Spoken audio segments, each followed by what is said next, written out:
What's going on, pimps? This is Trey's Raw here, and we're back with another Players Lounge video, which means money is on the line, and this game is for a grand $5, and currently in my bank account I have negative $25, so if I am not able to pull off this game, I am going to be in trouble. So we got to figure out a way to win.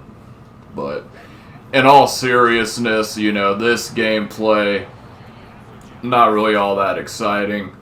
There is one play that kind of dictates the game, and then this guy kind of goes into, I want to say the word FAG, but I'm not going to say it. The way he plays, he's a gadget, and when I say gadget, I'm not saying gadget. What I want to say is a word that rhymes with gadget, but the word has an F and it rhymes with gadget. But yeah, we're not up to that point yet. That first series we went down had a couple good runs, some good passes there, but was unable to punch it in. So, and this guy's kind of moving the ball deep on us. That was a good play. Good play by him. So, and it's like the red zone has definitely been tough. If you can score in the red zone, there's really three factors. If you can do this, you'll be competitive in any game. But if you can stop the run, if you can score in the red zone and you don't turn the ball over, you're going to be competitive in this game. So, but speaking of stopping the run, I am running a new defense. For a long time I was in the 4-2-5 defense. I changed it because the alignment in my defense kept messing up, and I don't understand why. I've tried multiple times. Base align, you put your settings to base, and even then, the linebacker decides if my opponent is running a trips formation that he wants to go off and guard the trip side instead of doing what I asked him to do. So, but with this nickel 3-3 defense, the guys are a little bit more congested. Pause. That's gay. We don't like men congested. But they're more congested, which means they'll be able to stop the run more, and that's kind of what we're looking for. So, but yeah, we were able to score a touchdown, so now we got the lead. So it's a big defensive series here. But yeah, hope you guys that are watching this, because there's a few people that watch it. I don't know why you watch it, but if you are, I appreciate it. But yeah, we're getting some news, NFL news, Madden news. So the Madden 27 cover, we got Caleb Williams on the cover, and everyone was trying to tell me I've been getting into fights with people on Reddit. Everyone's saying, "Oh, it's gonna be Myles Garrett. It's Myles Garrett because he broke the sack record." And I predicted it was going to be Drake May, so I'll put it out there. That was my prediction.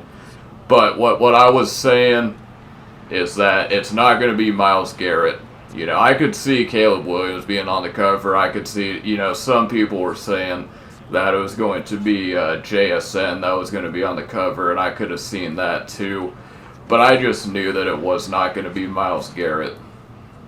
And the Madden cover is strictly for marketing.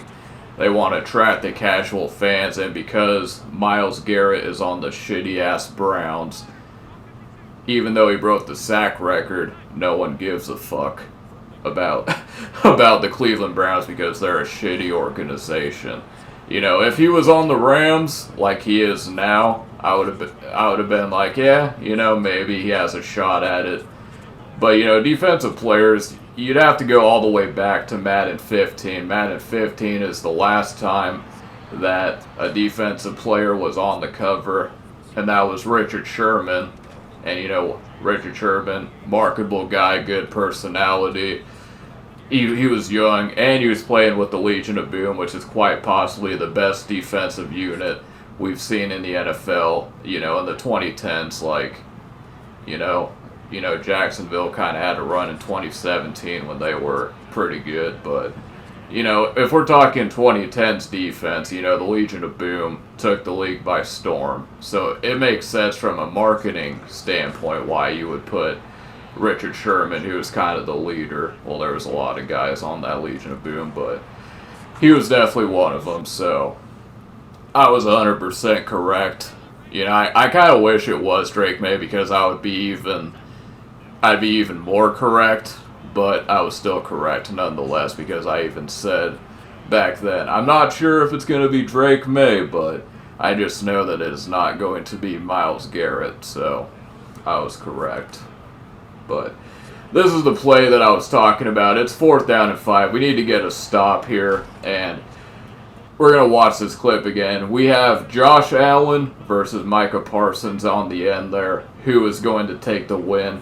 Micah shoots off the blocker. We need to get off the field here, and Josh Allen does Josh Allen's things, and he's able to get the first down. If I would have gotten that stop, we would have been in position to win the game. But, this is where the gadgetry comes in. There's 3 minutes left, and I understand, you play to win the game. Like, there's just certain things that I see that it's kind of whatever. I mean, I'm not going to really hate because he's trying to win, but if it's like less than 2 minutes, I'll chew clock.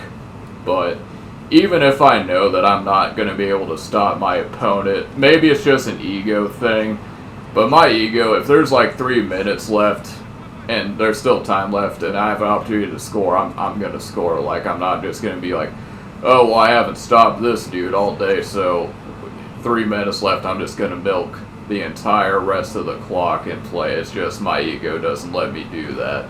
But if it's less than 2 minutes and I'm in field goal range, hell yeah, I'll milk clock in that situation. But it's just kind of, soft to me because if you're playing Madden and you consider yourself to be good, I feel like you have to trust your ability at some point. You can't just concede and say, oh, well, I can't, I haven't been able to stop this guy all day. My only hope in winning is if I play like this and, play scared. I ain't playing scared. If you see me play Madden and there's situations where I go for 2, I go for the win. I'm unable to sit on chairs. I am unable to sit on chairs when I play Madden because my nuts are just way too big, so I have to stand up the whole time. It's actually a very sad situation. But, people aren't built like me, so we try a little bit of a comeback there, but he gets a pick on us, and that's going to seal the game.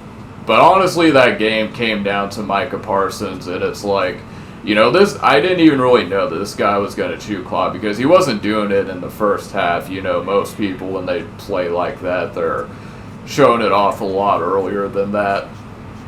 But he waited until he got that first down, and then he ended up just doing that. So, but another one down, we'll try to bounce back later. Have a